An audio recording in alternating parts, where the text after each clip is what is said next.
کہ ہم ہلاک ہو جاتے ہیں۔ اس نے اٹھ کر ہوا کو ڈانٹا اور پانی سے کہا، ساکت ہو، تھم جا۔ بس ہوا بند ہو گئی اور بڑا امن ہو گیا۔ پھر ان سے کہا، تم کیوں ڈرتے ہو؟ اب تک ایمان نہیں رکھتے؟ اور وہ نہایت ڈر گئے اور آپس میں کہنے لگے، یہ کون ہے کہ ہوا اور پانی بھی اس کا حکم مانتے ہیں؟ آمین۔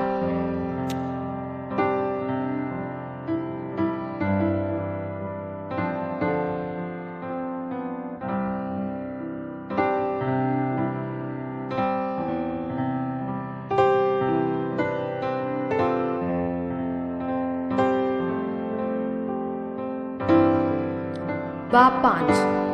اور وہ جھیل کے پار اگریسیوں کے علاقے میں پہنچے، اور جب وہ کشتی سے اترا تو فی الفور ایک آدمی جس میں ناپاک روح تھی قبروں سے نکل کر اس سے ملا۔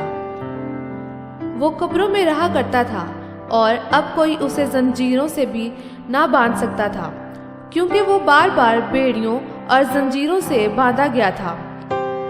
لیکن اس نے زنجیروں کو توڑا اور بیڑیوں کو ٹکڑے ٹکڑے کیا تھا، اور کوئی اسے قابو میں نہ لا سکتا تھا۔ اور وہ ہمیشہ رات دن قبروں اور پہاڑوں میں چلاتا اور اپنے تئیں پتھروں سے زخمی کرتا تھا۔ وہ یسوع کو دور سے دیکھ کر دوڑا اور اسے سجدہ کیا اور بڑی آواز سے چلا کر کہا، اے یسوع خدا تعالیٰ کے فرزند، مجھے تجھ سے کیا کام؟ تجھے خدا کی قسم دیتا ہوں، مجھے عذاب میں نہ ڈال۔ کیونکہ اس نے اس سے کہا تھا، اے ناپاک روح، اس آدمی سے نکل آ۔ پھر اس نے اس سے پوچھا، تیرا نام کیا ہے؟ اس نے اس سے کہا، میرا نام لشکر ہے، کیونکہ ہم بہت ہیں۔ پھر اس نے اس کی بہت منت کی کہ ہمیں اس علاقہ سے باہر نہ بھیج۔ اور وہاں پہاڑوں پر سوروں کا ایک گول چر رہا تھا۔ بس انہوں نے اس کی منت کر کے کہا، ہم کو ان سوروں میں بھیج دے تاکہ ہم ان میں داخل ہوں۔ بس اس نے ان کو اجازت دی اور ناپاک روحیں نکل کر سوروں میں داخل ہو گئیں۔ اور وہ غول جو کوئی 2000 کا تھا کراڑے پر سے جھپٹ کر جھیل میں جا پڑا اور جھیل میں ڈوب مرا۔ اور ان کے چرانے والوں نے بھاگ کر شہر اور دیہات میں خبر پہنچائی۔ بس لوگ یہ ماجرا دیکھنے کو نکل کر یسوع کے پاس آئے، اور جس میں بدروہیں یعنی بدروہوں کا لشکر تھا اس کو بیٹھے اور کپڑے پہنے اور ہوش میں دیکھ کر ڈر گئے۔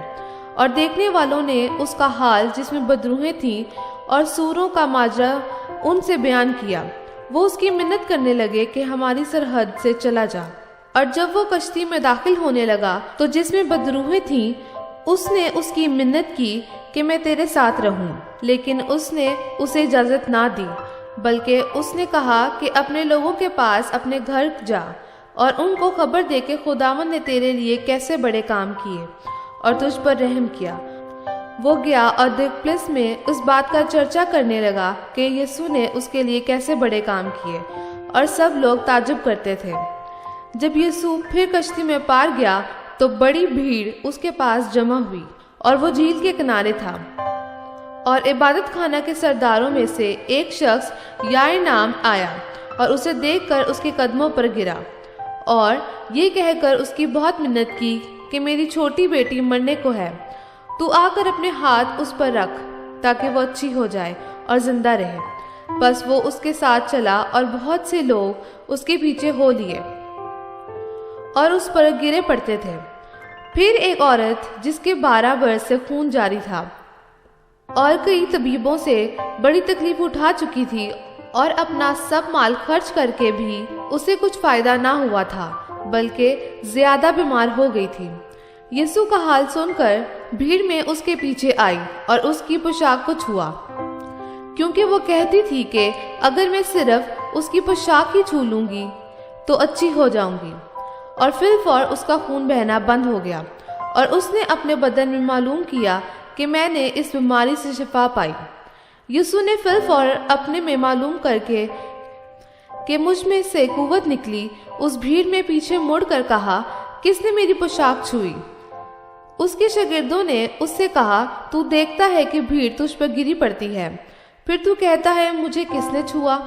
اس نے چاروں طرف نگاہ کی تاکہ جس نے یہ کام کیا تھا اسے دیکھے۔ وہ عورت جو کچھ اس سے ہوا تھی محسوس کر کے ڈرتی اور کانپتی ہوئی آئی اور اس کے آگے گر پڑی اور سارا حال سچ سچ اسے کہہ دیا۔ اس نے اس سے کہا، بیٹی تیرے ایمان سے تجھے شفا ملی، سلامت جا اور اپنی اس بیماری سے بچی رہ۔ وہ یہ کہہ ہی رہا تھا کہ عبادت خانہ کے سردار کے ہاں سے لوگوں نے آ کر کہا کہ تیری بیٹی مر گئی، اب استاد کو کیوں تکلیف دیتا ہے؟ جو بات وہ کہہ رہے تھے اس پر یسوع نے توجہ نہ کر کے عبادت خانہ کے سردار سے کہا، خوف نہ کر، فقط اعتقاد رکھ۔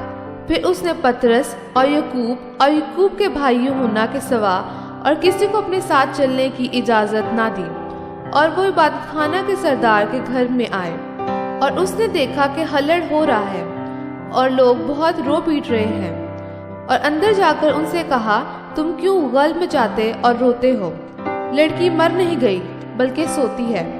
وہ اس پر ہنسنے لگے، لیکن وہ سب کو نکال کر لڑکی کے ماں باپ کو اور اپنے ساتھیوں کو لے کر جہاں لڑکی پڑی تھی اندر گیا، اور لڑکی کا ہاتھ پکڑ کر اس سے کہا، تلیتا قومی، جس کا ترجمہ ہے، اے لڑکی میں تجھ سے کہتا ہوں اٹھ۔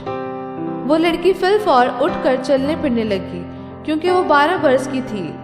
اس پر لوگ بہت ہی حیران ہوئے۔